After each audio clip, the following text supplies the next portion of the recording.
বাংলাদেশ থেকে বাড়ি ফিরলেন বীরভূমের তামান্না পারভিন। বাংলাদেশের সরকারি চাকরিতে সংরক্ষণ ব্যবস্থার সংস্কারের দাবিতে আন্দোলনের ফলে অগ্নিগর্ভ পরিস্থিতির জন্য বাড়ি ফিরে এলেন তামান্না। এখনো আটকে মুরারই গ্রামের ডাক্তারি ছাত্রী সুমনা সুলতানা। তিনি বাংলাদেশের কিশোরগঞ্জের প্রেসিডেন্ট আব্দুল হামিদ মেডিকেল কলেজের ৪র্থ বর্ষের পড়ুয়া। বেশ কয়েকদিন ধরেই বাংলাদেশে আন্দোলন চলছে, শতাধিক প্রাণ গিয়েছে, দেশ জুড়ে সেনা নেমেছে, ঘোষিত হয়েছে কারফিউ, কিন্তু তারপরেও অশান্তি থামেনি। যদিও রবিবার বাংলাদেশে সুপ্রিম কোর্ট সংরক্ষণের সংস্কারের পক্ষে রায় দিয়েছেন, ভাবে সেই সংরক্ষণ হবে তারও রূপরেখা তৈরি করে দিয়েছেন সেই দেশের সর্বোচ্চ আদালত। আজ কাঞ্চনজঙ্ঘা এক্সপ্রেসে করে বীরভূমের রামপুরহাট স্টেশনে পৌঁছান তামান্না। এরপর সংবাদ মাধ্যমের মুখোমুখি হয়ে সে ঠিক কি জানিয়েছেন দেখুন। দীর্ঘ প্রতীক্ষার পর বীরভূম কেমন লাগছে?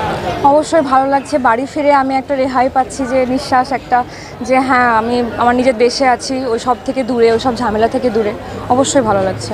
ওইখানে কীরকম পরিস্থিতি বলতে মানে আমার চোখে দেখা পরিস্থিতি আমাদের নেই, কারণ কি আমাদেরকে যেহেতু বেরোতে একদমই মানা করা হয়েছিল। তো আমার কানে শোনার যদি পরিস্থিতি বলি, তাহলে মানে স্টুডেন্ট মানছে না, ওখানে ভারতীয় বা বিদেশি কিছু মানছে না। অ্যাটাক করার সময়তে ওরা কিছু শুনছে না, মানে দেখছে না যে ভারতীয় কি বিদেশ, মানে বাংলাদেশি যেটা দেখছে না। আর অবশ্য আমাদের ইন্টার্ন ডক্টরও মারা গেছে ওখানে, মানে ফরেনার আর কি, ভারতীয়। তো এইটার জন্য আমাদেরকে যত তাড়াতাড়ি সম্ভব বাংলাদেশ মানে ছেড়ে চলে যাওয়ার জন্য বললো, যাদের আমরা আজকে এখানে আছি আর কি। আমরা ফিরলাম আগরতলা বর্ডার পার করে, আমাদেরকে ওখান থেকে কলেজ থেকে পুলিশ মোতায়েন করে পার করিয়ে, আর ত্রিপুরা গভর্নমেন্ট আমাদেরকে ব্যবস্থা করে দিয়েছিল থাকার জন্য আগরতলাতে।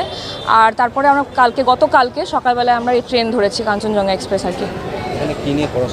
আমি ওখানে MBBS করছি, ডাক্তারি পড়াশোনা করছি। আমার 3rd ইয়ার এখন।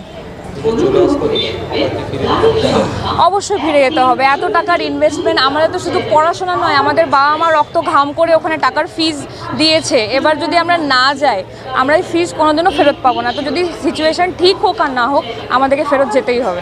কলেজ খুললে আমাদেরকে যেতেই হবে পড়াশোনার জন্য।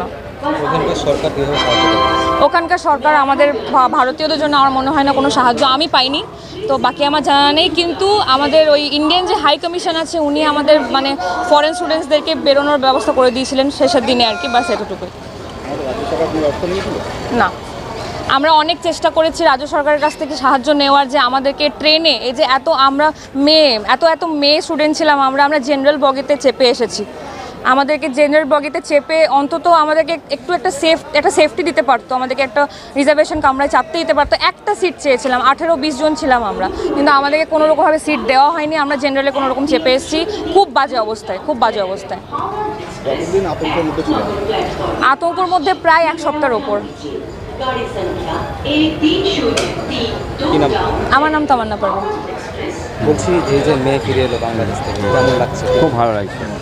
কতটা আতঙ্ক? একদম কতটা আতঙ্কে ছিলাম? প্রচণ্ড আতঙ্কে ছিলাম।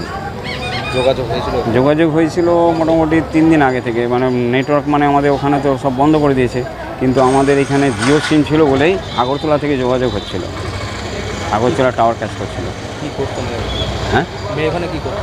মেয়ে পড়াশোনা করে MBBS। এই যে 3 বছর পর ফিরে আসতে, মানে 3rd ইয়ার কমপ্লিট করে ফিরে আসতে হবে, হ্যাঁ, তাহলে কি পাঠাবেন? যদি পরিস্থিতি ভালো থাকে তাহলে চেষ্টা করবো পাঠাবার।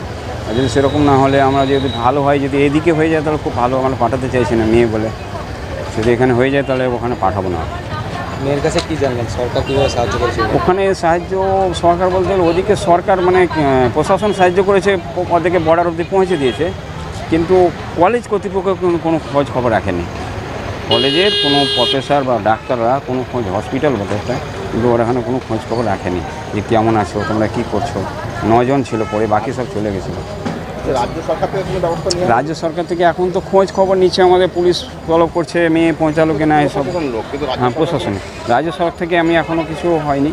যাই হোক, কেন্দ্র সরকার উদ্যোগ নিয়ে পাঠিয়েছে, যে রাজ্য সরকারও এখন করবে, সেটা আমরা জানি না কি করবে। কেন্দ্র সরকার যে উদ্যোগ নিয়ে পাঠিয়েছে, কী বলবে? ভালো বলবো, অবশ্যই ভালো। মেয়েকে তাহলে অবশ্যই মেয়েকে পড়াতে কী বলবে? মেয়েকে যে পড়াতে হ্যাঁ, বীরভূমে ফিরলো, কী বলবো? হ্যাঁ বীরভূমে ফিরলো। হ্যাঁ, আমার নাম জাহির হোসেন।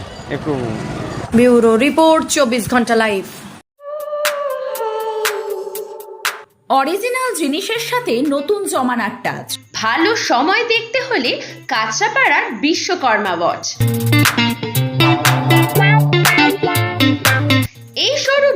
ঘড়ি পছন্দ হবে সব বার। সব ব্র্যান্ডের ওপর থাকছে 40% পর্যন্ত ছাড়।